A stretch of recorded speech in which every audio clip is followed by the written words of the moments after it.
இந்த நாளில் ஒவ்வொரு நிமிடமும் உந்தன் நினைவால் நிரம்ப வேண்டும். என் வாயின் வார்த்தை எல்லாம் வீரகாயம். கைகளை உயர்த்தி பாழை நீளத்தில் கிடந்தே தேடி கண்டு கையை உயர்த்தி கண்ணின் மணி போல கழுகு போல் சுமக்கின்றேன். நாம் ஆராதிக்கும் தேவன் அவர் ஜீவனுள்ள தேவன், ஜீவனுள்ள தேவன். ஆபிரகாமின் தேவன், ஈசாக்கின் தேவன், யாக்கோபின் தேவன். ஒரு மனுஷன் ஆமா கர்த்தருக்காக பக்தி வைராக்கியமா இருக்கிற ஒரு கர்த்தர் அவனை விட 100 மடங்கு அவன் மேல வைராக்கியமா இருக்கிறான். அவன் முடி கூட கீழே உள்ள அவனுடைய ரட்சிப்பை வெளியே கொண்டு வரைக்கும் நான் அமரவே மாட்டேன். என் கை அமர்ந்து போகாது. நான் வைராக்கியம் உள்ள தேவன். என் பிள்ளைகளை ஒருவரும் தொட முடியாது. தன்னைத்தானே வெறுமையாக்கி அடிமை ரூபம் எடுத்து மனுஷர் சாயலானா. ஒரு மாம்சத்துல இருந்தா இருக்க வேண்டிய அவசியமே இல்லை. தம்முடைய பிள்ளைகள் மாம்சமும் இரத்தமும் உடையவர்களாய் இருக்கும்படி அவரும் அப்படி ஆனார்.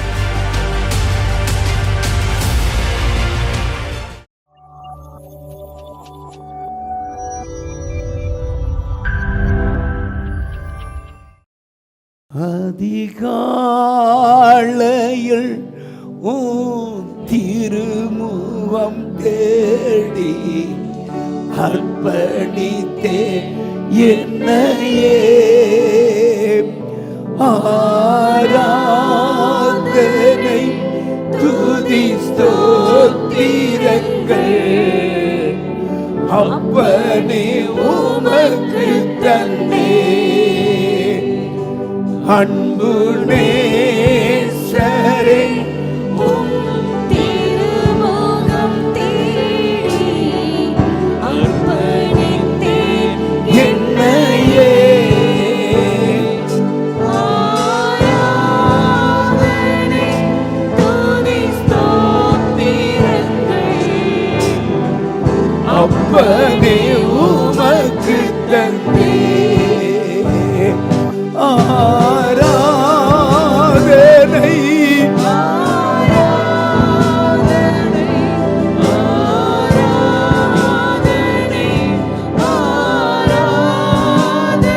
கைகளை உயர்த்தி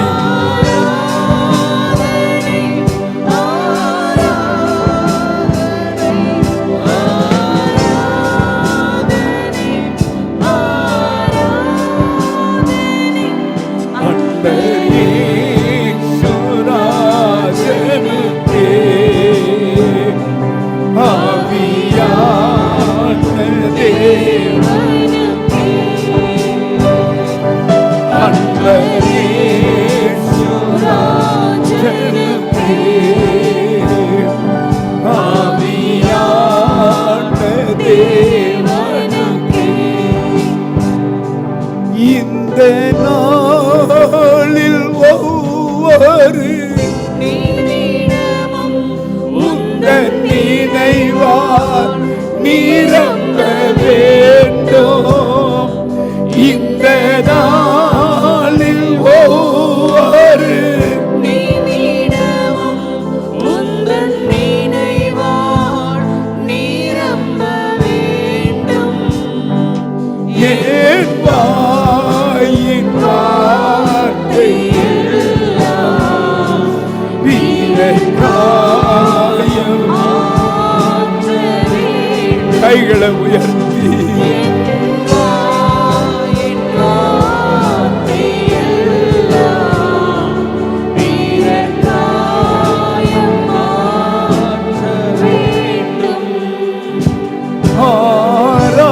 ஆராதனை ஆராதனை ஆராதனை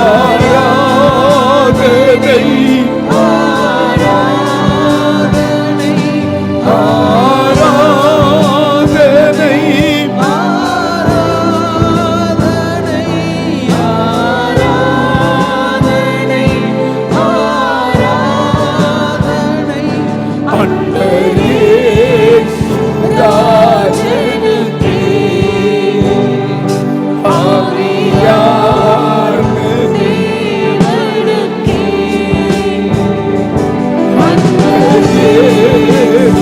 ராஜனுக்கே ஆவியான தேவனுக்கே. எல்லாரும் கைகளை உயர்த்தி இயேசு ராஜாவே, நீர் வாழ்க வாழ்க, அற்புதம் செய்கிற ராஜாவே, நீர் வாழ்க வாழ்க, அதிசயம் செய்கிற ராஜாவே, நீர் வாழ்க வாழ்க, மனதுருகி சுகம் கொடுக்கிற ராஜாவே, நீர் வாழ்க வாழ்க, கண்ணீரை தொடச்சி சுகம் கொடுக்கிற ராஜாவே, நீர் வாழ்க வாழ்க, எங்கள் ஜபங்களை கேட்டு சுகம் கொடுக்கிற ராஜாவே, நீர் வாழ்க வாழ்க, என் உயிரான ராஜாவே, நீர் வாழ்க வாழ்க, என் உடலான ராஜாவே, நீர் வாழ்க வாழ்க, இயேசு என் பலனாகிய ராஜாவே, நீர் வாழ்க வாழ்க, என் தாயாகிய இயேசுவே, நீர் வாழ்க வாழ்க, என் தகப்பனாகிய இயேசுவே, நீர் வாழ்க வாழ்க, என் சகோதரராகிய இயேசுவே, நீர் வாழ்க வாழ்க, என் இரட்சகராகிய இயேசுவே, நீர் வாழ்க வாழ்க, என் காவலராகிய இயேசுவே, நீர் வாழ்க வாழ்க, என் மணவாளனாகிய இயேசுவே, நீர் வாழ்க வாழ்க, என்னை ஆசீர்வதிக்கிற இயேசுவே, நீர் வாழ்க வாழ்க, பழுகவும் பெருகவும் செய்கிற இயேசுவே, நீர் வாழ்க வாழ்க, எகிப்துக்கு வருகிற கொடிய வியாதி ஒன்றையும் வரவிடாமல் தடுத்து நிற்கிற இயேசுவே, நீர் வாழ்க வாழ்க, சௌக்கியமும் ஆரோக்கியமும் தந்து எங்களை வாழ வைக்கிற இயேசுவே, நீர் வாழ்க வாழ்க, எங்களோடு இருந்து எங்களை கைவிடாத இயேசுவே, நீர் வாழ்க வாழ்க, எல்லாரும் கைகளை தட்டி கைகளை தட்டி கைகளை தட்டி ஓரா பா பா பா பா பா பா ரபே ரபே ரபே ரபே. வல்லமை இறங்குறது, வல்லமை இறங்குகிறது. இயேசு உன்னை கைவிடல, இயேசு உன்னை ஆதரிக்கிறார், இயேசு உன்னை கைவிடவே இல்லை. அவர் உனக்கு அப்பாவாய் இருந்தார், உனக்கு தாயாய் வந்தார், மூத்த சகோதரனாய் வந்தார், யுத்தம் செய்கிறவராய் வந்தார், உன்னை தப்புவிக்கிறவராய் வந்தார், உன் பிள்ளைகளை மேன்மைப்படுத்துகிறவராய் வந்தார், உன் பிள்ளைகளை அடையாளங்களாக அற்புதங்களாக காட்டுகிறவராய் இயேசு வந்தார்.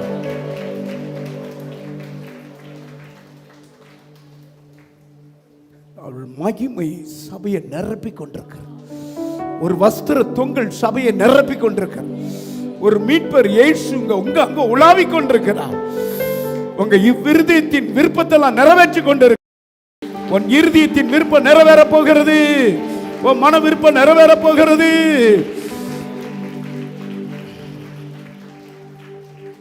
குதிரை பந்தயத்துக்கு என்று நியமிக்கப்படும் ஜெயமோ கர்த்தரால் வரப்போகிறது. சீட்டு மடியிலே போடப்படும் காரிய சித்தியோ கர்த்தரால் வரப்போகிறது. கைகளை உயர்த்துவோம், உம்மை நினைக்கும் போதெல்லாம் நெஞ்சம் மகிழுதையா, நன்றி பெருகுதையா, உம்மை இயேசுவை நினைக்கும் போதெல்லாம் நெஞ்சம் மகிழுதையா,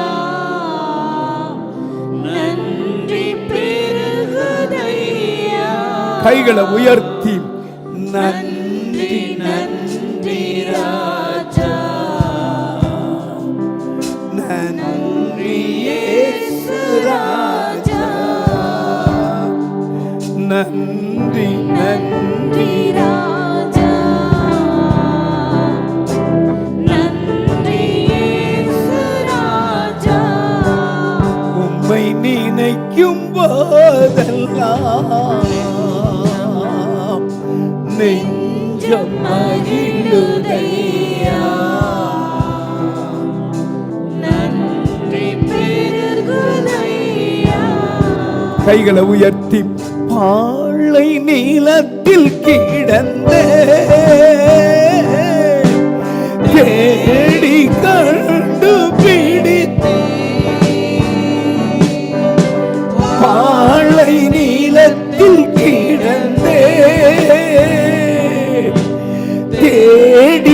கண்டு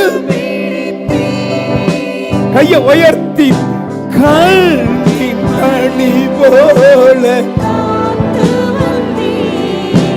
கழுகு போல் சுமக்கின்றீர். கண்ணின் மணி போல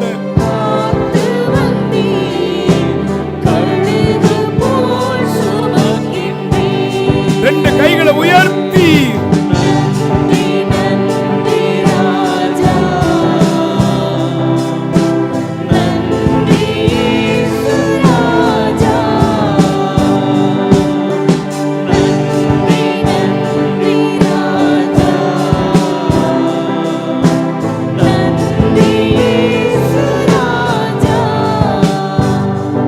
உம்மை நினைக்கும் போதெல்லாம் நெஞ்சம்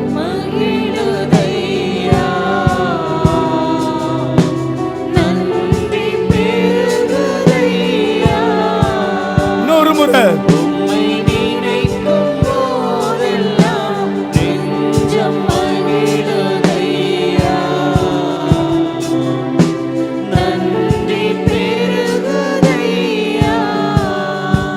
இரவும் பகலும் கூட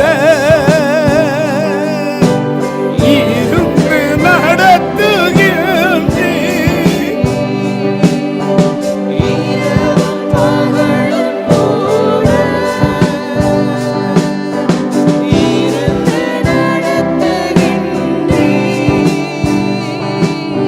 கலங்கும் நேரமெல்லாம் கண்ணீர் துடைக்கிறீர். கலங்கும் நேரமெல்லாம் துடைக்கிறீர். ரெண்டு கையில உயர்த்தி நன்றி நன்றி. ஓ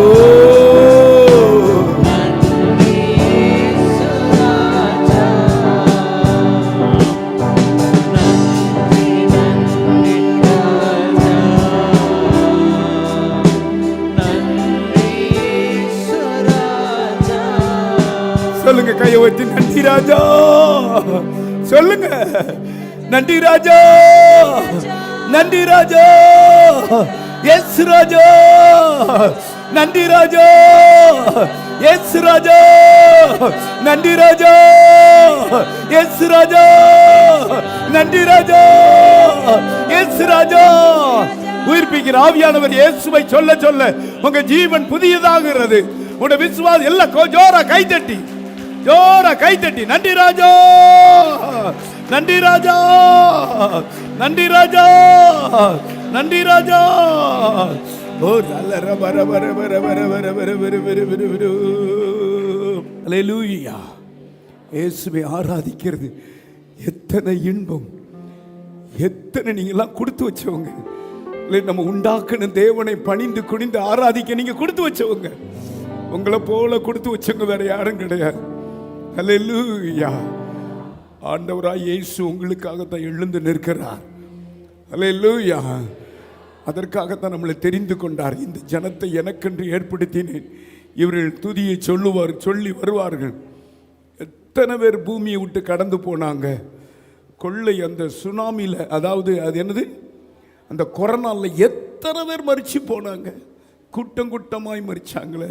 உங்களை மறைச்சிருந்தாரு, உள்ளங்கிக்குள்ள மறைச்சிருந்தாரு. எவ்வளவு நல்ல ஆண்டவர். இந்த துதியெல்லாம் பத்தவே பத்தாது, இந்த ஆராதனை எல்லாம் பத்தவே பத்தாது. உருகணும் உருகணும். எப்படி ஒரு தாய் தன் பிள்ளைக்கு அப்படி இரத்தத்தெல்லாம் பாலாக்கி அந்த பிள்ளைக்கு ஊட்டச்சத்து கொடுக்கிறா போல, அதுபோல ஆண்டவராகி இயேசு தன்னுடைய இரத்தத்தெல்லாம் நமக்கு சிந்தி நம்மளை உருவாக்கி இருக்கிறார். எங்க கடந்த நம்மளை தூக்கி எடுத்திருக்கிறார். அல்லேலூயா, அல்லேலூயா. நமக்காக செய்ய வேண்டிய அத்தனையும் செய்து உயிரோடு இருக்கிறார். தம்பி, ஒரு பாட்டு கைத்தட்டி பாட போறேன். அதாவது நாம் ஆராதிக்கும் தேவன் அவர் ஜீவனுள்ள தேவன். அவர் ஆபிரகாமின் தேவன், ஈசாக்கின் தேவன், யாக்கோபின் தேவன். இந்த பாடலை பாடும்போதே உங்களுக்கு ஆசீர்வாதம் வரும்.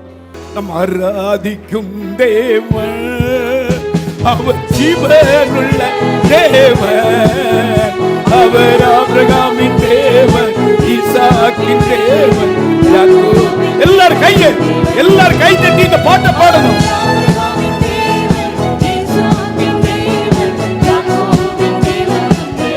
ஓ நாம் ஆராதிக்கும் ஓ சத்த உயர்த்தி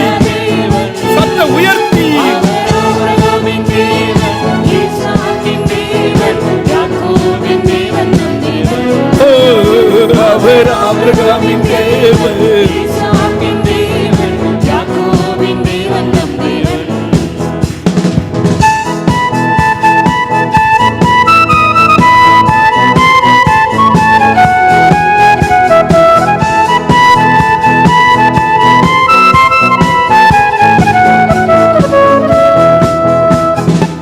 ஆபிரகாம் விசுவாசித்தான், நீதிமானின் ஆசீர்கள் பெற்றான்.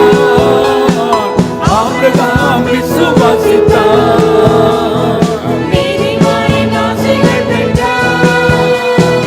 விசுவாச மார்க்கத்தாலே ஆபிரகாமின் பிள்ளை ஆசீர்களை சுதந்தரிப்பான்.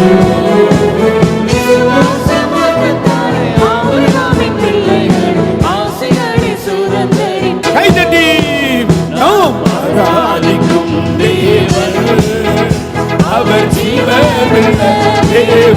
ஜீவனுள்ள தேவன், ஆபிரகாமின் தேவன், ஈசாக்கின் தேவன், யாக்கோபின் தேவன்.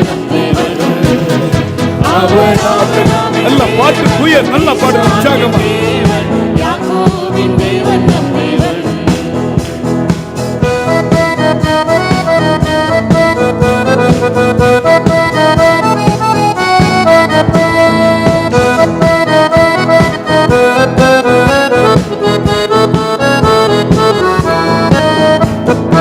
ஈசாக்கு விதை விதைத்தான், நூறத்தனை ஆசீர்கள் பெற்றான்.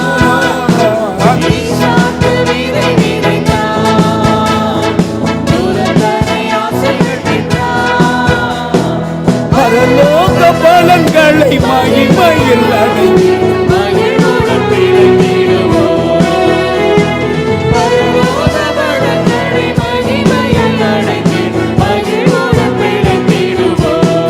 பாடுவோம். நாம் ஆராதிக்கும் தேவன், அவர் ஜீவனுள்ள தேவன், அவர் ஆபிரகாமின் தேவன், ஈசாக்கின் தேவன், ஓ என் தேவன் நம் தேவன். அவர் ஆபிரகாமின் தேவன், ஈசாக்கின் தேவன், யாக்கோபின் தேவன் நம் தேவன்.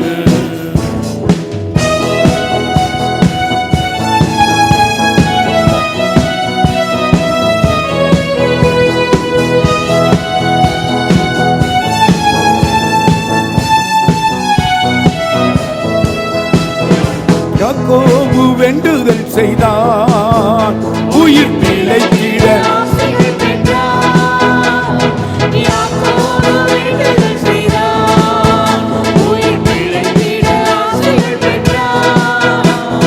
விசுவாச ஜபத்தினால் உன்னது ஆசைகளை அடைந்திடுவோம். விசுவாச ஜபத்தினால் உன்னது ஆசைகளை அடைந்திடுவோம். ஆராதிக்கும் தேவன், அவர் ஜீவனுள்ள தேவன், அவர் ஆபிரகாமின் தேவன், ஈசாக்கின் தேவன், யாக்கோபின் தேவன் நம் தேவன். கைதட்டி glory. ஓ இன்னொரு முறை. அவர் ஆபிரகாமின் தேவன், ஈசாக்கின் தேவன், யாக்கோபின் தேவன் நம் தேவன். மறுபடியும் ஆவில நிறைங்கிற அந்நிய பாஷையிலே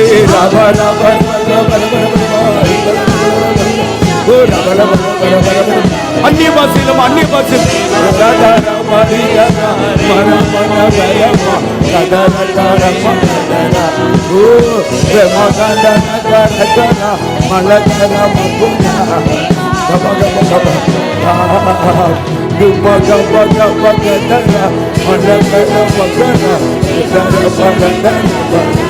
Oh, hallelujah.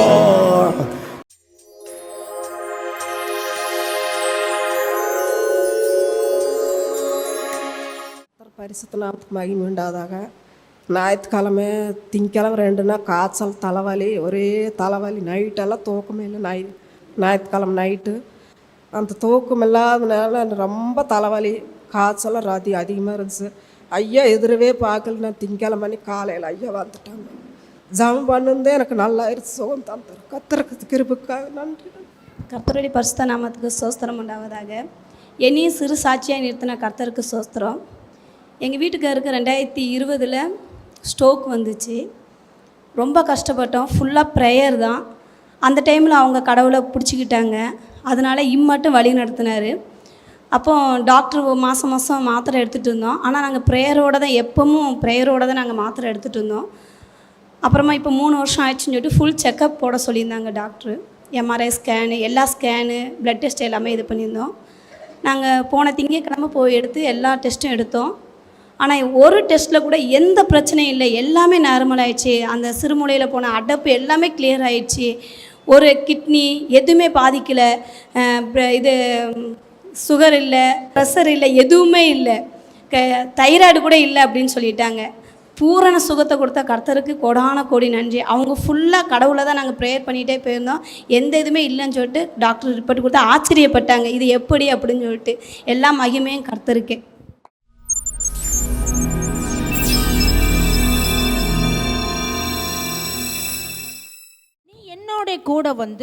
நீ என்னோடு கூட வந்து கர்த்தருக்காக எனக்கு இருக்கிற பக்தி வைராக்கியத்தை பார் என்றான். கர்த்தருக்காக எனக்கு இருக்கிற பக்தி வைராக்கியத்தை பார் என்றான். அப்படியே இவனை அவன் ரதத்தின் மேல் ஏற்றினார்கள்.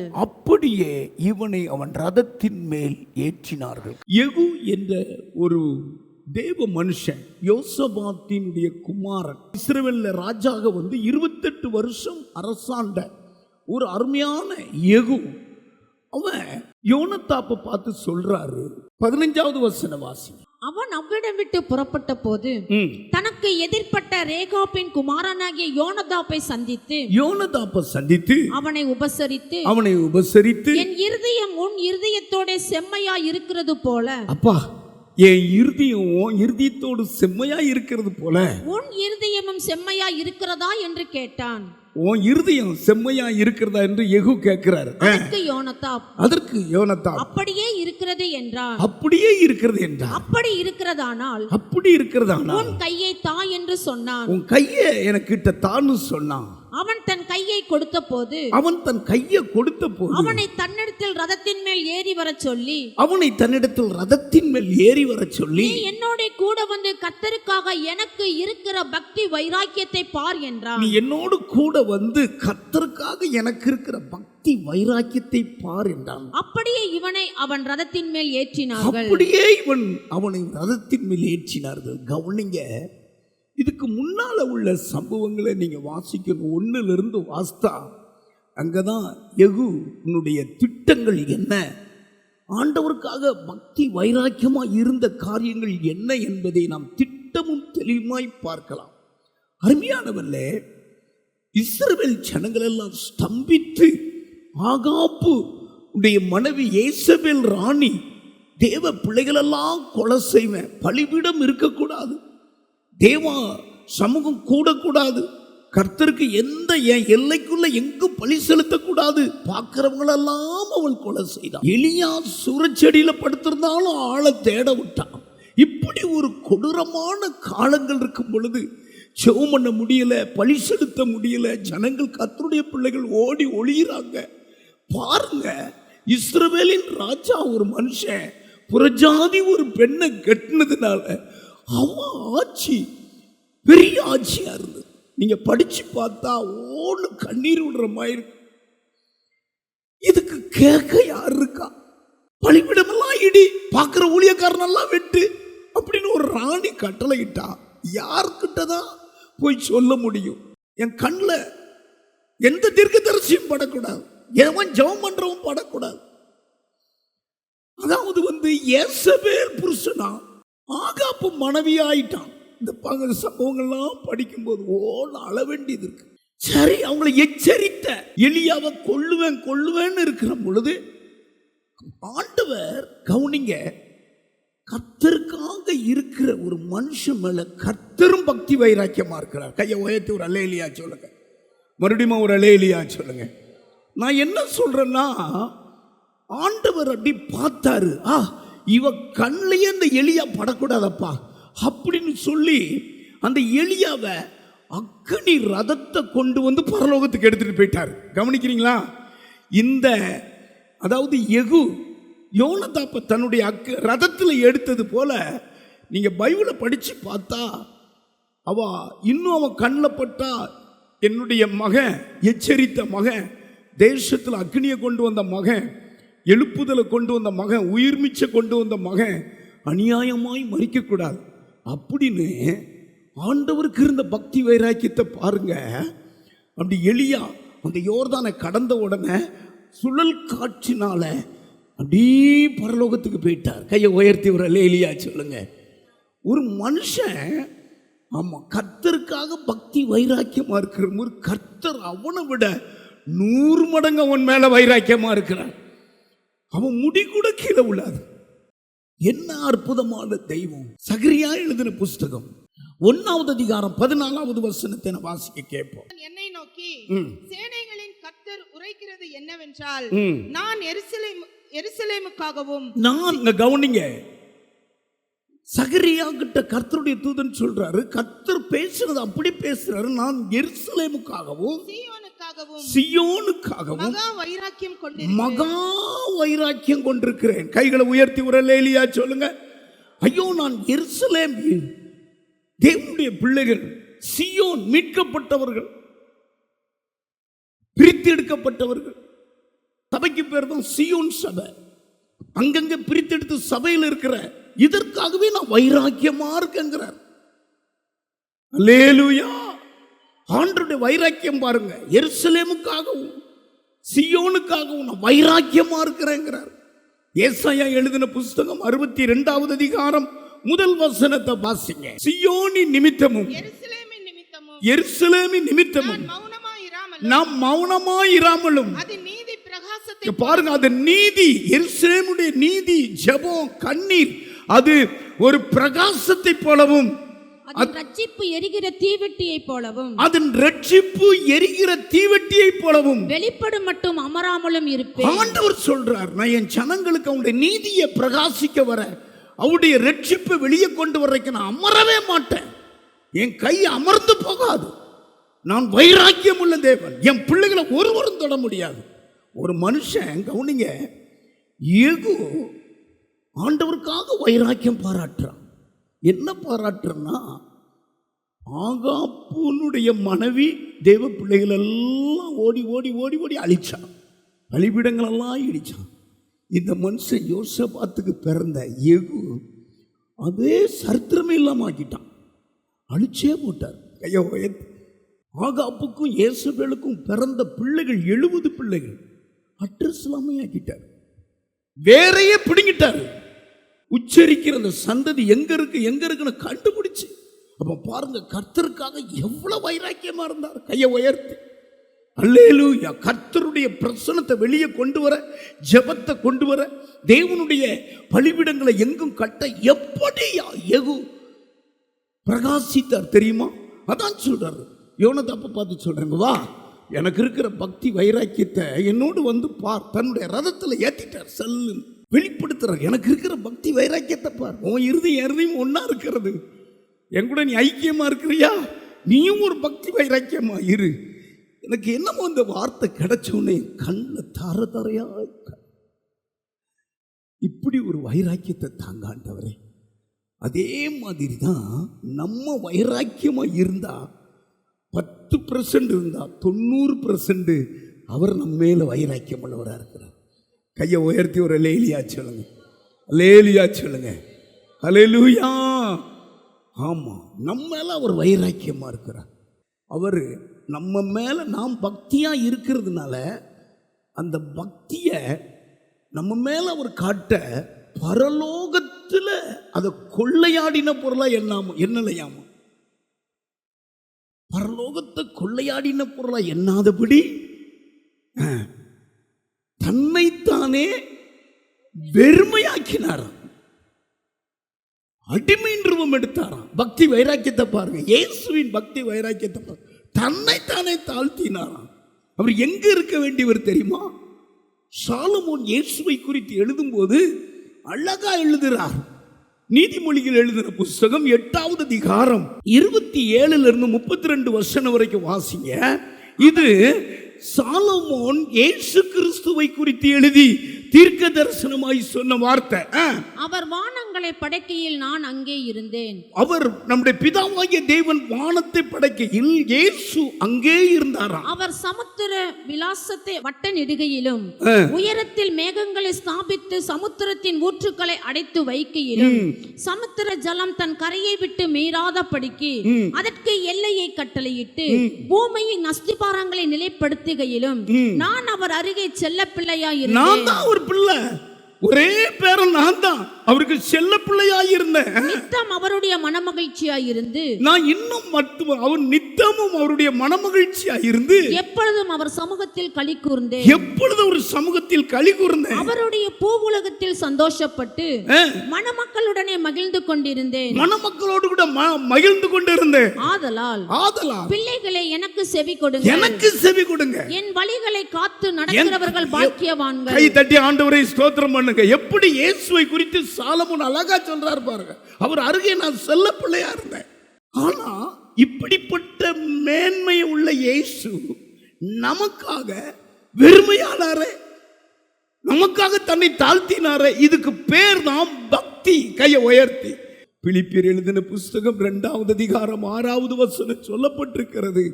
அவர் பரலோகத்தை எனக்கு ஒரு கொள்ளை கிடைச்சிட்டு, எனக்கு ஒரு பெரிய ஆசீர்வாதம் கிடைச்சிட்டு இந்த பீடத்தை நான் விடவே மாட்டேன்னு சொல்லி அங்கே இருக்கல. முழு உலகமும் நரகத்துக்கு போயிருக்கும், அவியாத அக்னி கடலுக்கு போயிருக்கும். அவர் தேவனுடைய ரூபமாய் இருந்தார். இயேசு கிறிஸ்து தேவ ரூபம், அவர்தான் தேவன். தேவனுக்கு சமமாய் இருப்பதை கொள்ளையாடின பொருளா எண்ணாதபடி தம்மை தாமே வெறுமையாக்கி. இயேசுவை பாருங்க, நமக்கு ரோல் மாடல் அவர்தான். அவருக்குள்ள இருக்கிற பக்தி நமக்குள்ள வரட்டும். தம்மை தாமே வெறுமையாக்கி அடிமையின் ரூபம் எடுத்து ஒவ்வொரு நாளும் அதை படிக்கும் போது வேற வேற ருசியா இருக்கிறது, தேனிட்டு பணியாரம் போல இருக்கிறது. இந்த பகுதியெல்லாம் படிக்கும் போது இயேசு நம்ம மேல காட்டின பக்தி எவ்வளவு பெரிய பக்தி பாருங்க. தன்னைத்தானே வெறுமையாக்கி அடிமையின் ரூபம் எடுத்து மனுஷர் சாயலானார். கையை தட்டி கர்த்தரை மகிமைப்படுத்துங்க. பக்தி தான் மனிதராய் கொண்டு வந்துட்டு அவரை. அவர் மாம்சத்தில் இருந்தார், இருக்க வேண்டிய அவசியமே இல்லை. தம்முடைய பிள்ளைகள் மாம்சமும் இரத்தமும் உடையவர்களாய் இருக்கும்படி அவரும் அப்படி ஆனார். இயேசுக்கு இருக்கிற பக்தியை பாருங்க. நீங்க பக்தியா இருக்கீங்களா? ஏகோ அவ்வளோ பக்தியா இருந்தான். ஆமா, கர்த்தருடைய பிள்ளைகள் மேல நேசித்தான்.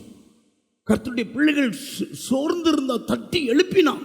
எனக்கு இருக்கிற பக்தியை பாருப்பா, எனக்கு இருக்கிற ஜபத்தை பாரு, நான் தேவன் மேல எவ்வளவு வைராக்கியமா இருக்கிறேன், வா கை கொடுத்து என் ரதத்துல ஏறு. பக்தியா நீங்க இருந்தீங்கன்னா ஆண்டவர் அபிஷேகங்கிற ஒரு ரதம் வச்சிருக்கிறார், அதோடு உங்களை இணைச்சிருவார். பூமியில அன்னைக்கு அவன் ரதத்தில் அந்த ராஜா ரதம் இருந்தது, ராஜ ரதம் அதுக்கு பேர். ஆமா, 6 குதிரை வச்சு இழுத்துட்டு போங்க, அது ஒரு பொன் ரதம். பூமியில இயேசுவுக்கு நீ பக்தியா இருந்தா பரிசுத்த ஆவியானவர் தான் ரதம் உனக்கு. ஆமேன்னு சொல்லுங்க. அல்லேலூயா. அந்த ரதத்தில் ஏற்றிக்கிடுவார் ஒன்ன, எந்த சத்துருவனை தொட முடியாது. என்ன சத்தியம்னா, நம் கர்த்தருக்காக பக்தியும் பக்தி வைராக்கியமாக இருக்கணும். கையை உயர். பக்தி எப்பொழுதும் இருக்கிற அது ரொட்டீன் வேலை. எந்திரிச்ச உடனே எழுக்கிறோம், பல்ல விளக்குறோம், குளிக்கிறோம், இது அன்னாடு வர்றது. அது போல ஒரு சின்ன வசனம். அப்படி வைராக்கியம் வேணும். அல்லேலூயா. வைராக்கியம் வேணும். வைராக்கியம் இருந்தவங்களெல்லாம் மகிமையாய் கர்த்தர் பாருங்க. அந்த எலியாக்கெல்லாம் என்ன வைராக்கியம் இருந்தது, என்ன வைராக்கியம் இருந்தது. அவரே சாவ விரும்பினார், சாவ விட்டாரா? விடல. ஒரு தூதனை கொடுத்து, ஆமா ஆமாம், அவருக்கு தேவையான ஆகாரத்தையும் தண்ணீரையும் வச்சு மறுபடி சாப்பிட்டுட்டு மறுபடி படுத்துட்டார். 2வது முறையும் நீ நடக்க வேண்டிய தூரம் வெகு தூரம், அல்லேலூயா, நீ செய்ய வேண்டிய ஊழியம் நிறைய இருக்கிறது, அதை முடிச்சு இயேசுபேல் கண்ணில் படாதபடி அக்கினி ரதம் கொண்டு வந்து அப்படியே பரலோகம் போயிடுச்சு. ஆண்டவருக்காக நான் பக்தி வைராக்கியமாக இருக்க வேண்டும். அல்லேலூயா. அந்த நாட்களில் ஜெபிக்கவே கூடாது. அப்படி ஜெபிச்சான் சிங்கக்கவியில் போட்டுறணும், ஜெபிக்க கூடாது. தடியூர் ராஜா சொல்றாரு, இந்த கட்டளை மீறிட்டா சிங்கக்கவியில் போட்டாங்க. பக்தி வைராக்கியம் பாருங்க, மறுதளிக்கல. சரிங்க எஜமா, நான் ஜெபம் பண்ணவே மாட்டேன், எழுதி கொடுக்கல. பத்திரத்தில் கையெழுத்து போட்டாலும் வழக்கமாக ஒரு ஜெபம் பண்ற எருசலேமுக்கு மேலே வாசல்களை திறந்து ஜெபம் பண்ணிட்டு தன்னுடைய பக்தி வைராக்கியம் எதுவும் அவரை தடுக்க முடியல, எந்த சட்டமும் தடுக்க முடியல. ஆளை போல கையெழுத்திட்டாரே தவிர பத்திரத்தில் வழக்கம் போல அந்த அத்தனை ஜனங்களும் நாங்கள் இனி ஜெபிக்க மாட்டோம்னு கையெழுத்து போட்டாரே தவிர மறுபடியும் இவர் போய் ஜெபம் பண்ணார். பலகணிக்கு நிறாங்க தன் கதவுகளை திறந்து ஜெபம் பண்ணி அதை கண்டுபிடிச்சிட்டாங்க. மறுபடியும் இப்படி ஜெபம் பண்ற அப்படி சிங்கக்கவியில் போடுவோம். ஒரு சிங்கமும் சேதப்படுத்தலை. கையை உயர்த்தி தடியூர் ராஜாவே சொல்றார், தானியேலே, நீ இடைவிடாமல் ஆராதிக்கிற தேவன் சிங்கங்களின் வாயிலிருந்து உன்னை தப்புவித்தார். ஆம், தப்புவித்தார். வைராக்கியத்தை பாருங்க. ஒரே ஒரு வார்த்தை, அப்படி கர்ச்சிக்கிற சிங்கம் மனிதனுடைய இரத்தத்து மேல அவ்வளவு 100 மடங்கு ஆசையுள்ள சிங்கங்கள் அத்தனையும் வாய் கட்டப்பட்டது. இதெல்லாம் நம்ம பக்தியை பார்த்து செஞ்சது. கையை உயர்த்தி அவருடைய பக்தி வெளிப்பட்டது, அத்தனை சிங்கங்களின் வாயை கட்டியது. நீங்க கர்த்தருக்காக செலவிடுகிற பக்தி வைராக்கியத்தை கூர்ந்து கவனிச்சுக்கிட்டே இருக்கிறார். சாத்ராக், ஆபேத்நேகோ அவங்களுக்கு பாருங்களேன். நேபுகாத்நேச்சர் என்ன சொன்னார்? என் சிலையத்தான் நீங்க வணங்கணும், இல்லை வணங்க மாட்டோன்ட்டாங்க. அப்படின்னா உங்களுக்கு அக்னியில போய் சரி போடுங்க. பக்தி வைராக்கியத்தை பாருங்க. அக்னியிலே நீ நடந்தாலும் உன்னோடு இருப்பேன், நீ வேகாது இருப்பாய். என்னையா 3 பேர் தானையா போட்டோம், போட்டவங்கெல்லாம் கருகி போனாங்க. இவங்களுக்கு ஒரு முடி கூட சால்வு கூட வேகலையாம். ஆண்டவர் அந்த சாத்ராக், மேஷக், ஆபேத்நேகோ மேல காட்டின பக்தியை பாருங்க. என் பிள்ளை எனக்காக அக்னியில விழுந்துட்டு, ஆனா நானே போய் என் பிள்ளையில காப்பாற்றுவேன். என்ன அற்புதமான ஆண்டவர். திரும்பி பாருங்க, அவர் ஜெபம் பண்ணிட்டு இருக்கிறார். புதிய ஏற்பாட்டில் தனித்து ஜெபம் பண்றாரு. ஜெபம் பண்ணிட்டு இருக்க வேண்டியதானே. ஆனா ஜெபம் பண்ணும் போதே அவருக்கு ஒரு தரிசனம். அங்கு கடல்ல என் பிள்ளைகள் சீஷர்கள் மாட்டிட்டாங்களே, 4ஆம் ஜாமம். ஆண்டவருடைய பக்தியெல்லாம் 4ஆம் ஜாமத்தில் ஜபம் பண்ணிக்கிட்டு இருக்கிறவர் அந்த ஜபத்தை விட்டுட்டு பிள்ளைகளை காப்பாற்ற கடல் மீது நடந்து போறார். கையை உயர்த்தி அவங்க ஆவேசம், ஏதோ ஒரு ஆவி, என்னங்க வெள்ளையா ஒரு ஆவி தெரியுதுன்னு ஆவேசங்க. இவர் வாயை திறந்து சொல்றார், பயப்படாதீங்க, நான் தான் உங்களை ஊழியத்துக்கு அழைத்த இயேசு, நான் தான். பேதுரு சொல்றார், நீராயிருந்தா என்னையும் கடல் மீது நடக்க சொல்லுமே, வா வாப்பா, உன்னை நான் அனுமதிக்கிறேன், நீ தரையில் நடந்த மாதிரி நடப்ப. தலைக்கு மேல கை தட்டுங்களேன். என்ன வைராக்கியம், என்ன நம்ம மேல காட்டுற ஆண்டவர் கொடுக்கிற கிஃப்ட பாருங்க. ஆண்டவருக்காக வைராக்கியமா இருந்தா அவனையும் நடக்க செய்தார். கடலில் கைவிட்டாரா? ஆண்டவருடைய வைராக்கியத்தை நீங்க பார்த்தீங்கன்னா, வேதபாரகர், பரிசேயர் பட்டயங்களையும் ஈட்டிகளும் வைத்து எங்கடா இந்த இயேசு இருக்கிறார், அவரை பின்பற்றவங்க எங்கடா இருக்கிறாங்க, அவன் கண்டுபிடிக்க முடியல. யூதாஸ் அந்த கூட்டத்துக்குள்ள போடுறான், நான் காட்டி கொடுக்குறேங்க, நான் காட்டி கொடுக்குறேன். 11 பேர் கூட தான் இயேசு இருப்பார், நான் யாரை முத்தம் கொடுக்குறேன்னா அவர் தான். பாருங்களேன், கவனிங்க, இயேசுவை பின்பற்றவங்களையும் கொலை செய்யணும். இப்போ இயேசுவை ஓடி வந்தா முத்தமிட்டு காட்டி கொடுக்குறான். அப்படி காட்டி கொடுக்கும் பிடிக்கிற எல்லாம் அப்படியே இங்க கவனிங்க, அப்படி வந்தன்னு விழுந்துட்டாங்க. இயேசுவை ஒருவரும் தொட முடியாது, பின்னிட்டு விழுந்தாங்கன்னு இருக்குது. யோவான் எழுதின புஸ்தகம் 18வது அதிகாரம் நீங்க படிச்சா, வாடிமா நான் தான் என்று அவர் அவர்களிடத்தில் சொன்ன உடனே அவர்கள் பின்னிட்டு தரையிலே விழுந்தார்கள். பிடிக்க வந்த பாருங்க, ஆண்டவருடைய பவர் பாருங்க. எதிரிகள் எப்படி விழுந்தாங்கன்னு, பின்னிட்டு விழுந்துட்டாங்க. மறுபடியும் ஆண்டவர் அவங்களை எழுப்பி விடுறாருங்க. நாசமா போங்கடா எதிரிகள் அப்படின்னு ஆண்டவர் சொல்லலை. 8வது வசனம் பாத்தீங்கன்னா, இயேசு பிரதியுத்தரமாக, இயேசு பிரதியுத்தரமாக, நான் தான் என்று உங்களுக்கு சொன்னேனே, நான் தான் என்று உங்களுக்கு சொன்னேனே, என்னை தேடுகிறது உண்டானா, என்னை தேடுகிறது உண்டானா, இவர்களை போக விடுங்கள் பாருங்க. ஒரு சீசர்களை தொடக்கூடாது. என்னத்தான் அவங்களை காயப்படுத்தணும். என்ன பின்பற்றுறவங்க தன் வீடு வாசலை விட்டு வலைய விட்டு போட்டை விட்டு என்ன வந்துட்டாங்கப்பா, அவங்களுக்கு ஒரு சேதம் இருக்கக்கூடாது. நான் தான் மறிக்க போறேன். என்ன வைராக்கியம் பாருங்க. என் கூட வாங்கலாம் அப்படின்னு சொல்லல, நான் வாரேன், என் பிள்ளைகளை விட்டுருங்கிறார் கையை உயர்த்தி. வைராக்கியத்தை பாருங்க. சொல்லுங்க நீங்க பக்கத்தில், வைராக்கியத்தை பாருங்க. உன்னை விடுவிக்கிற வைராக்கியம். அல்லேலூயா. உன்னை விடுவிக்கிற வைராக்கியம். எலிசாவும் கேயாசியும் சீரியாவின் படை தலைவன் எங்க இருந்தாலும் அவனை பிடிச்சு கொண்டு வாடா. ஆகாப்புக்கு அடுத்து நான் தான் வந்திருக்கிறேன். எலியா பரலோகத்துக்கு போயிட்டு அவன் பின்பற்றினவன், அவனுக்கு கைக்கு தண்ணி ஊத்தணும், என்னடா அற்புதங்கள் எல்லாம் செய்யறான், கூட்டிட்டு வாடா, அவனையும் வெட்டி போட்டுடலாம் அப்படின்னு சொன்னான். கவனிங்க, இப்போ காயாசி எப்படி பார்க்கிறாரு, ஒரு பெரிய படை வருது. இப்போ எலிசாட்ட சொல்றாரு, எஜமானே ஒரு பெரிய படை வருது நம்மளை பிடிக்க, அது சீரியாவின் படம் மாதிரி தெரியுது. உடனே அவர் சொல்றாரு, ஆண்டவரே இவன் கண்களை திறக்கும்படி திறந்துடணும், கண்களை திறந்துடணும், இவன் பார்க்கும்படி கண்களை திறந்துனா அப்படி பார்க்க தன்னை சுற்றிலும் அக்னி ரதம் இருக்கிறத பார்க்கிறார். ஆனா அவங்கள பார்த்தா எல்லாருக்கும் கண் மயக்கம் வந்துருச்சு. கையை உயர்த்தி அல்லேலூயா. கண் மயக்கம் அப்படி அப்படி வந்து விழுந்துட்டாங்க, தடுமாறுறாங்க. என்ன இதெல்லாம் தேவன் நம்மேல வைத்த பக்தியினால நமக்கு அக்னி ரதமும் வச்சு எதிரிகளுக்கு கண்மயக்கத்தை உண்டாக்குறார். படிமா. அப்பொழுது எலிசா விண்ணப்பம் பண்ணி, கர்த்தாவே இவன் பார்க்கும்படி இவன் கண்களை திறந்தருளும் என்றான். உடனே கர்த்தர் அந்த வேலைக்காரன் கண்களை திறந்தார். வேலைக்காரனுடைய கண்களை திறந்தார். இதோ எலிசாவை சுற்றிலும் அக்னிமயமான குதிரைகளும் ரதங்களாலும் அந்த மலை நிறைந்திருக்கிறதை அவன் கண்டான்.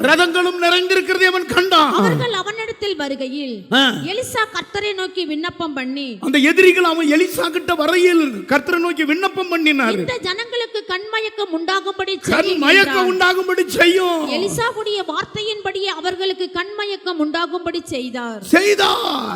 அவர்கள் அப்படி கையிலாக கொடுத்து தடவ ஆரம்பிச்சாங்க. என்ன நினைக்கிறீங்க நீங்க? 10% தான் பக்தி வைராக்கியத்தை பார்க்கிறார், 90% உங்களோடு கலந்துடுவார். கையை உயர்த்தி. இதான் இன்னும் ஊழியம் நடந்துகிட்டு இருக்கிறது. இன்னும் மிஷினரிகளை தொட முடியல. கூடாரத்தை எரிக்கலாம், செட்டை எரிக்கலாம், ஆலயத்தை இடிக்கலாம், மிஷினரிகளை தொட முடியாது, கர்த்தருடைய ஊழியக்காரங்களை தொட முடியாது. ஆண்டவருடைய பக்தி வைராக்கியத்தை பாருங்க. ஒரு சின்ன ஜெபம் பண்றாரு, உடனே வானத்திலிருந்து அக்னி ரதம் வந்து எலிசாவையும் கேயாசியை சுற்றி நிற்குது. மறுபடியும் எலிசா ஒரு சின்ன ஜெபம் பண்ற, ஆண்டவரே அவங்களுக்கு ஒரு கண் மயக்கத்தை உண்டாக்கும், மயங்கி விழுந்துட்டாங்க. இதெல்லாம் தேவன் தம்முடைய ஜனங்களுக்காக செய்த பக்தி வைராக்கியம். கையை உயர்த்து. அல்லேலூயா. வைராக்கியமா இருக்கீங்களா? இயேசுவுக்காக வாழ்வேன் என்று பக்தி வைராக்கியம் நமக்கு தேவை. பரிசுத்தமாய் வாழ்வேன் என்று பக்தி வைராக்கியம் தேவை. வேத வசனத்தை நான் கை கொண்டு நடப்பேன் என்று பக்தி வைராக்கியம் தேவை. விக்கிரக ஆராதனையே நான் செய்ய மாட்டேன் என்கிற ஒரு பக்தி வைராக்கியம் தேவை. அல்லேலூயா. ஆலயத்துக்கு தவறாம வருவேன் அப்படின்னு ஒரு பக்தி வைராக்கியம் தேவை. ஆமா, ஜெபம். எனக்கு ஒரு ஜெப நேரம்னு இருக்கு, அந்த ஜெப நேரத்தை ஒழுங்கா கை கொள்ளுவேன்னு ஒரு பக்தி வைராக்கியம் தேவை. அல்லேலூயா. இயேசுவை குறித்து யாருக்காவது நான் பெற்ற ரட்சிப்பை சொல்லுவேன் அப்படின்னு ஒரு பக்தி வைராக்கியம் தேவை. கஷ்டங்கள், எதிர்ப்புகள், வியாதிகள் வந்தாலும் இயேசுவுக்கு வைராக்கியமா நிற்பேன் என்று ஒரு பக்தி வைராக்கியம் தேவை. முதலாவது, வேதத்தை ஜனங்கள் காத்து நடக்கலையே என்கிற ஒரு பக்தி வைராக்கியம் தாவீதுக்கு இருந்தது. 119 சங்கீதம் 139 வசனத்தை நான் வாசிக்க. ஹெட்டிங் போடுங்க. இங்க பாருங்க, என் சத்துருக்கள் உம்முடைய வசனங்களை மறந்தபடியால் என் பக்தி வைராக்கியம் என்னை பட்சிக்கிறது. என் பக்தி வைராக்கியம் என் சத்துருக்கள் உம்முடைய வசனங்களை மறந்துட்டாங்களே. வசனம் தான் ஜீவன். வசனம் தான் அந்த மனிதனை அப்படியே ஆண்டவருக்குள்ள கொண்டு வர்றது, அவனை ரட்சிக்கிறது, அவனை ஒரு புதிய மனுஷனா இருக்கிறது. ஒருவன் கிறிஸ்துவுக்குள் இருந்தால் சொல்லுங்க, புது சிருஷ்டியாவை மாத்துறது வசனம் தான். இந்த வசனத்தை மறந்துட்டாங்களே, வசனத்தை மறந்துட்டு அழுகிறார். அதுக்காக அந்த வசனத்தை ஜனங்களுக்கு கொடுக்கிறதற்காக நான் பக்தி வைராக்கியமா இருக்குங்கிறார். கைகளை உயர்த்தி வசனத்தை தினமும் படிக்கணும். கையை உயர்த்தி அல்லேலூயா. வசன அறிவு நமக்கு வேணும், இல்லைன்னா அப்படி பிசாசு பிடிங்கிருவான். வசன அறிவு தயவு செய்து வேணும். 39ஆம் சங்கீதம் 3வது வசனத்தை நீங்க வாசித்தா, என் இருதயம் எனக்குள்ளே அனல் கொண்டது, என் இருதயம் எனக்குள்ளே அனல் கொண்டது. நான் தியானிக்கையில் அக்கினி மூண்டது. தியானிக்கையில், வசனத்தை தியானிக்கையில் அனல் மூண்டது. அப்பொழுது நாவினால் விண்ணப்பம் செய்ய. வேத வசனம் இருதயத்துக்குள்ள இருக்கும்போது நம்மளை ஜெபம் பண்ண ஏவுது, ஜெபம் பண்ண ஏவுது, ஜெபம் பண்ண ஏவுது. இயேசுவை பாருங்க, இந்த வசனம் நிறைவேற தாகமா இருக்கேன்னு சொன்னார். வேத வசனம் ஒவ்வொன்றையும் வாழ்க்கையில நிறைவேறணும், இதற்குத்தான் நான் தாகமா இருக்கேன்னு சொன்னார். பிறகு தண்ணி தாகத்தெல்லாம் இல்லை, அவருக்குள்ள இருக்கிற வேத வசனத்தின் தாகம் உங்களுக்குள்ள வேணும். கையை உயர்த்தி அல்லேலூயா. வேத வசனம் உயிர்ப்பிக்கிறது, உயிர்ப்பிக்கும். வேத வசனம் ஜீவன் உள்ளது, இருபுறம் கருக்குள்ள பட்டயம். அது ஒரு 10 அதிகாரம் வாசிக்கணும், ஒரு 1/2 மணி நேரம் வாசிக்கணும். இயேசுவை எப்படி நேசிக்கிறோமோ இந்த வேதம் இயேசு தான். அவரை இதை வெறுத்துட்டா ஒண்ணுமே இல்லை. எத்தனை பேர் நேசிக்க போறீங்க? எத்தனை பேர் நேசிக்க போறீங்க? எப்பொழுதும் பாருங்க, நியாயப்பிரமாண புத்தகத்தை படிச்சுக்கிட்டே இருப்பார் இயேசு. தாய் தகப்பன் தேடுறாங்க, இங்க ஆலயத்துக்குள்ள தான் இருக்கிறார். ஏன் என்ன தேடுறீங்க? நான் பிதாவுக்கு அடுத்த காரியம் செய்ய வேண்டாமாங்கிறார். கையை உயர்த்தி இயேசுவை போல நாம் வேதத்தை படிக்கணும். தாவீதை போல அந்த அனல் கொள்ளணும், அக்கினி மூலணும். வேதத்தை தியானிக்கும் போது அக்கினி பட்டு பட்டுன்னு எரியணும், உள்ள விண்ணப்பம் பண்ணணும், ஜெப வீரனா மாறணும். 2வது ஒரு வைராக்கியம், ஆலயத்தை குறித்த பக்தி வைராக்கியம். அதாவது சங்கீதம் 69:9 நான் வாசிப்போம். உம்முடைய வீட்டை குறித்து உண்டான பக்தி வைராக்கியம் என்னை பட்சித்தது, என்னை பட்சித்தது. கையை உயர்த்தி, வீடுனா தேவாலயம், தேவ ஆலயத்தை குறித்த பக்தி வைராக்கியம். இது தாவீதுக்கு இருந்தது, இயேசுவுக்கு இருந்தது. கவனிங்க, இயேசு தான் நமக்கு ரொம்ப முக்கியம். இயேசுவுக்கு இருந்தது. அற்புதம், காணா ஒரு கல்யாணத்தில் அற்புதம் செஞ்சிட்டார். 2வது அதிகாரத்தில் அற்புதம் செஞ்சுட்டு ஆலயத்துக்குள்ள போறார். ஆலயம் வியாபாரமா மாறிடுச்சு. புறாவிக்கிறவன் புறாவிக்கிறான், காசுக்காரன் காசு சம்பாத்தியம் பண்ணிக்கிட்டு இருக்கிறான். இது என்னடா சீட்டாட்டுற விளையாடா இருக்குது. இதை வேதபாரகர், பரிசேயர், சதிசேயர் இதற்கு முக்கியத்துவம் கொடுக்குறாங்க. அவங்களுக்கு அதுதான் பாரம்பரியமா இருக்கிறது. உடனே இவர் என்ன பண்ணார்னா, இரக்கமுள்ள தெய்வம் தான், நல்ல இயேசு தான்.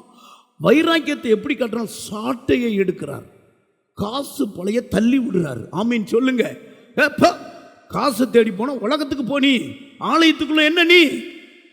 ஆமா, ஆலயம் பிரசனை நிறைஞ்ச இடம், தேவ மகிமை நிறைஞ்ச இடம். பக்கத்தில் பார்த்து, தேவ சபையில தேவன் எழுந்திருக்கிறார், வஸ்திர தொங்கலால் ஆலயத்தை நிரப்பி இருக்கிறார்.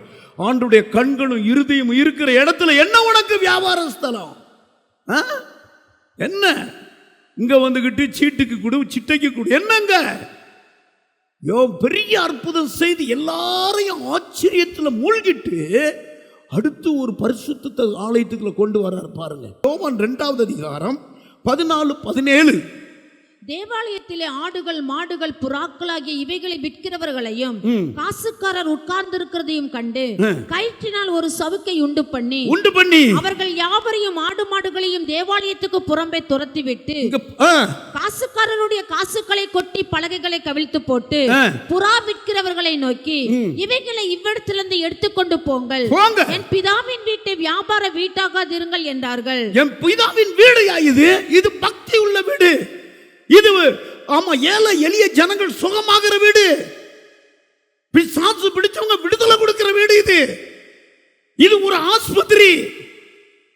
இது ஒரு பெதஸ்தா, சுகமளிக்கும் வல்லமை நிறைஞ்சது. தேவன் உசியா சொல்றாரு, உசியா ராஜா மரணம் அடைஞ்ச நாட்களிலே ஏசாயாவுக்கு ஒரு தரிசனம். கவனிங்க கவனிங்க, தேவ ஆலயம் வஸ்திர தொங்கலால நிரம்பி இருக்கிறத பார்க்கிறார். பரலோகத்தை பார்த்து நேர பரலோகத்துக்கும் ஆலயத்துக்கும் ஒரு தொடர் வஸ்திர தொங்கலால நிரம்பு இருக்கு. அதனால தான் 12 வருடமான பெண்ணு அவருடைய வஸ்திரத்தை தொட்டா. இன்னைக்கும் உங்க முன்னால வஸ்திரம் நிக்குது, பரலோக வஸ்திரம் இருக்குது. வஸ்திரத்துக்கு முன்னாலதான் உன்னை மறைச்சு இருக்கிறார். அது பிசாசுக்கு மறைக்கிற வஸ்திரம், வியாதியை தடுக்கிற வஸ்திரம். வஸ்திர தொங்கல் ஆலயத்தில் இருக்கு. இன்னொரு வசனத்தை வாசிங்க.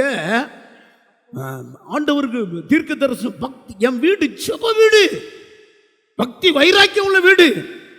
ஏசாயா 56:7 வாசிங்க.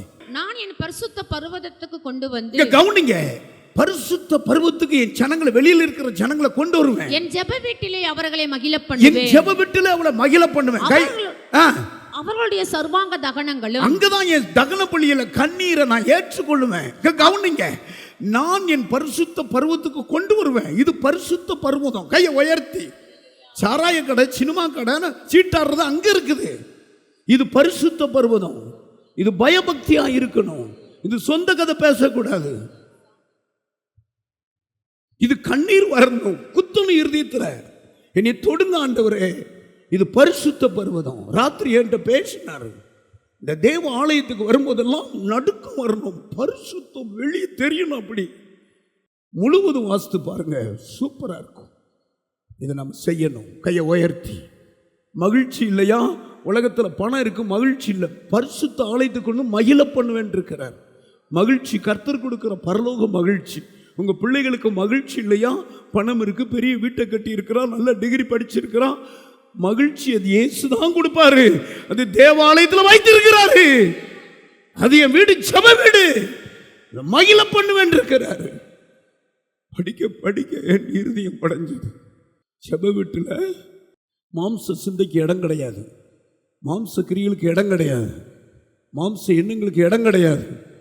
ஆமா, இது பரிசுத்த ஸ்தலம். கையை உயர்த்தி. இருதயம் உடையணும். 3வது சொல்லிட்டு முடிக்கிறேன். ஆவியானவருடைய வைராக்கியம். யாக்கோபு எழுதின புஸ்தகம் 4வது அதிகாரம் 5வது வசனத்தை நீங்க வாசிங்க.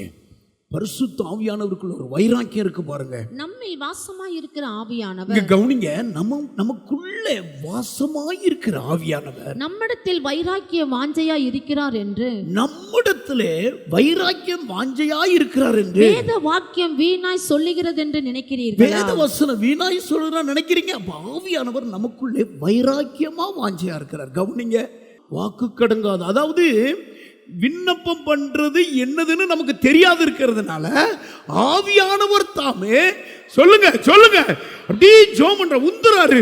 வாக்கு கடங்காத பெருமூச்சு விட்டு நமக்குள்ள இருந்து அழுகிறாரு. கையை உயர்த்தி. அழுகிறாரா? அழுகிறாரா? அதுதான் வைராக்கியம். ஆவியானவர் அழுகிறாரா? ஆவியானவர் என்ன சொல்றாருன்னா, நான் உங்க மேல வைராக்கியம் வாஞ்சையா இருக்கிறேன்னு வேதவசனம் வீணாவா சொல்லி இருக்குது. அப்போ ஆவியானவர் வைராக்கியமா இருக்கிறார். அல்லேலூயா. ஆவியானவரோடு கூட இணைஞ்சிரணும். ஆவியானவர் எங்க இருக்கிறார் சொல்லுங்க? உங்களுக்குள்ளே, நமக்குள்ளே வைராக்கியமா இருக்கிறார். ரோமர் எழுதின புத்தகம் 8வது அதிகாரம் 26வது வசனம். அந்தபடியே ஆவியானவரும் நமது பலவீனங்களில் நமக்கு உதவி செய்கிறார். ஆவியானவர் பலவீனங்களில் உதவி செய்கிறார். நாம் ஏற்றபடி வேண்டிக் கொள்ள வேண்டியது இன்னதென்று அறியாமல் இருக்கிறபடியா ஆவியானவர் எல்லாம் வாயை திறந்து சொல்லுங்க. ஆவியானவர் தாமே வேண்டுதல் செய்கிறார். வாக்கு கடங்காத. கவனிங்க, இங்க கொடுக்கிறார், பெருமூச்சை கொடுக்கிறார், இங்க பாரம் கொடுக்கிறார், இங்க உடைஞ்சா தங்க உடையும், இங்க உடைய வைக்கிறார். அற்புதம். அத்தேனாம் பட்டணத்துக்கு பவுல் போறாரு. அது போன உடனே அந்த பட்டணம் விக்கிரத்தினால் நிறைஞ்ச வேதம் சொல்லுது, ஆவியில வைராக்கியம் கொண்டாராம். ஆவியில வைராக்கியம் கொண்டு இயேசுவே கிறிஸ்து என்று பிரசங்கம் பண்ணாராம். அல்லேலூயா. ஆவியானவருடைய வைராக்கியம் பாருங்க. ஆவியானவருடைய வைராக்கியம் இயேசுதான் தெய்வம் என்கிறத பவுலுடைய ஆவி, பரிசுத்த ஆவியானவர் வைராக்கியம் கொண்டு இயேசுதான் கிறிஸ்து என்று திருஷ்டாந்தப்படுத்தினார். இன்னொரு வசனம் வாசிங்க. அப்போஸ்தலர் 17:16-17. அத்தேனா பட்டணத்தில் பவுல் அவர்களுக்காக காத்து கொண்டிருக்கையில் இருக்கையில் அந்த பட்டணம் விக்கிரங்களால் இணைந்திருக்கிறதை கண்டு தன் ஆவியில் மிகுந்த ஆவியில எல்லாம் எந்திரிங்க எந்திரிங்க எந்திரிங்க. இப்ப தலையில கை வச்சு ஒரு விக்கிரத்தை பார்க்கும்போது, ஒரு குடிகாரனை பார்க்கும்போது, உடைஞ்ச குடும்பத்தை பார்க்கும்போது, ஐயோ தற்கொலைக்கு என்னமா இருக்கிற குடும்பத்தை பார்க்கும்போது, கஷ்டப்பட்டு மெலிஞ்சிருக்கிற குடும்பத்தை பார்க்கும் பொழுது ஆவியில வைராக்கியம். அல்லேலூயா. விக்கிரங்களை பார்க்கும் பொழுது, ஏழை எளிய ஜனங்களை பார்க்கும் பொழுது வைராக்கியம் கொண்டு ரட்சிக்க பிரயாசப்படுங்க. மகிழ்றதுக்கு மகிழ்ச்சி ஆலயத்தில் இருக்குன்னு சொல்லுங்க. ஆலயத்தில் கொண்டு வந்து மகிழ பண்ணுவார். கண்ணீர், வேதனை, கடன், நிந்த, அவமானம் எல்லாம் ஒன்றை விட்டு நீக்குவார். தலையில கை வைத்து இயேசுவை பாருங்க. இதற்காக தானே சிலுவையில மரித்தார். அவர் மனித ரூபம் எடுத்தார், தன்னைத்தானே வெறுமையாக்கினார். இயேசுவின் வல்லமை. ஜோரா கை தட்டுங்க, கை தட்டுங்க. உங்க மேல வல்லமை இறங்கி இருக்கிறது. எனக்கு பக்தி வைராக்கியத்தை தாங்க, எகுக்கு இருக்கிற வைராக்கியத்தை தாங்க. கை நீட்டி தன் சிநேகிதனை இழுங்க. வா, பக்தி வைராக்கியத்தை வந்து பாரு. நான் கர்த்தருக்காக இருக்கிற பக்தி வைராக்கியத்தை பாரு. எல்லாம் தலைய கை வச்சு கபா கபா கபா கபா ஒரா லாரா தாலா தாரா. வேத வசனத்தின் மேல பக்தி வைராக்கியம். அன்பார்ந்தவர்களே, ஒவ்வொரு ஞாயிற்றுக்கிழமையும் ஏராளமான ஜனங்கள் நமது ஆலயத்திற்கு வந்து விடுதலை, சுகம், ஆசிர்வாதம் மற்றும் சமாதானம் பெற்று செல்கின்றனர். நமது சபையின் ஆராதனை நேரங்கள்: ஒவ்வொரு ஞாயிற்றுக்கிழமை தோறும் முதலாம் ஆராதனை அதிகாலை 5 மணிக்கும், இரண்டாம் ஆராதனை காலை 7 மணிக்கும், மூன்றாம் ஆராதனை காலை 9 மணிக்கும், நான்காம் ஆராதனை மாலை 6:30 மணிக்கும் நடைபெறும். முதல் 3 ஆராதனைகளையும் நீங்கள் நேரடியாக சபையின் யூடியூப் வலைதளத்தில் உள்ள IPHH கிணத்துக்கடவு சேனலில் உலகத்தின் அனைத்து பகுதிகளிலும் இருந்து பார்த்து பயனடையலாம். சிறுவர்களுக்கான ஓய்வு நாள் பள்ளி முதலாம் ஆராதனையில் காலை 6 மணிக்கும், இரண்டாம் ஆராதனையில் காலை 8 மணிக்கும், மூன்றாம் ஆராதனையில் காலை 10 மணிக்கும் நடைபெறும். வாலிபர் கூடுகை ஒவ்வொரு மாதமும் முதல் ஞாயிற்றுக்கிழமை அன்று காலை 9 மணிக்கு வாலிபர்களுக்கான விசேஷித்த கூடுகை நடைபெறும். எண்ணெய் பூசி சுகமளிக்கும் வாக்குத்தத்த ஆராதனை ஒவ்வொரு மாதத்தின் 1ஆம் தேதி அதிகாலை 5 மணிக்கும் காலை 10 மணிக்கும் நடைபெறும். கட்டுகளை அவிழ்க்கும் உபவாச ஜெபம் ஒவ்வொரு மாதமும் 3ஆம் வெள்ளிக்கிழமை காலை 10 மணிக்கு நடைபெறும். இதில் ஒவ்வொருவருக்காக தனிப்பட்ட முறையில் பிரார்த்தனை ஏறெடுக்கப்படும். விடுதலை உபவாச ஜெபம் ஒவ்வொரு மாதமும் கடைசி சனிக்கிழமை அன்று காலை 10 மணிக்கு நம் தேசத்திற்காக பாரத்தோடு ஜெபங்கள் ஏறெடுக்கப்படும். ஒவ்வொரு வியாழக்கிழமை தோறும் ஆண்களுக்கான ஜெப கூடுகை புதிய ஆலயத்திலும், பெண்களுக்கான ஜெப கூடுகை பழைய ஆலயத்திலும் மாலை 7 மணிக்கு நடைபெறும். ஒவ்வொரு புதன்கிழமை அன்றும் வாலிப சகோதரர்களுக்கான ஜெப கூடுகை மாலை 7 மணிக்கு நடைபெறும். ஒவ்வொரு ஞாயிற்றுக்கிழமை அன்று வாலிப சகோதரிகளுக்கான ஜெப கூடுகை மாலை 5 மணிக்கு ஜூம் மீட்டிங்கில் நடைபெறும். நமது சபையில் தினமும் காலை 10 மணி முதல் 2 மணி வரை சபைக்காகவும் தேசத்திற்காகவும் ஜெபங்கள் ஏறெடுக்கப்படும். இக்கூட்டங்களில் கலந்து கொண்டு தேவ ஆசிர்வாதம் பெற யாவரையும் அன்புடன் அழைக்கிறோம். எங்களது முகவரி: IPA ஜெப ஆலயம், சர்வம் தியேட்டர் பின்புறம், பொள்ளாச்சி மெயின் ரோட், கிணத்துக்கடவு, 642109. ஜெப உதவிக்கு 9443435618 9488873284. டிவி நிகழ்ச்சிகள் நமது சபையின் மூலம் பொள்ளாச்சி முழுவதும் 24 மணி நேரமும் ஜேகிங் டிவி ஒளிபரப்பப்படுகிறது. VK செட்டப் பாக்ஸில் 112வது சேனலிலும், TCCL செட்டப் பாக்ஸில் 152வது சேனலிலும், SCV செட்டப் பாக்ஸில் 217வது சேனலிலும், டாக்ஸ் செட்டப் பாக்ஸில் 62வது சேனலிலும் நமது சபையின் பாடல்கள், ஆராதனைகள், செய்திகள் ஒளிபரப்பப்படுகிறது.